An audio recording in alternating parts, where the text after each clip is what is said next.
teman-teman, malam ini kita berada di Gunayung, Banda Aceh. Ya, sejarah yang tidak mungkin kita lupakan terjadi di sini pada tahun 2004, yaitu dengan dahsyatnya tsunami, teman-teman ya. Yang kita ketahui teman-teman, di sini cukup parah sekali, dan hari ini teman-teman tanggal 18 Mei 2026, inilah kondisi teman-teman.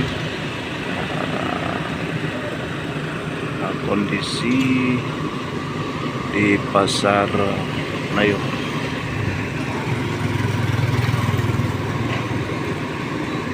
Teman-teman ini kondisi bangunan-bangunan tua teman-teman, yang sebahagian mereka beroperasi di bawah, di atasnya ada yang jarang digunakan, walaupun untuk menginap pun jarang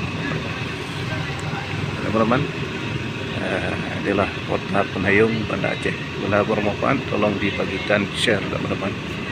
Assalamualaikum warahmatullahi wabarakatuh.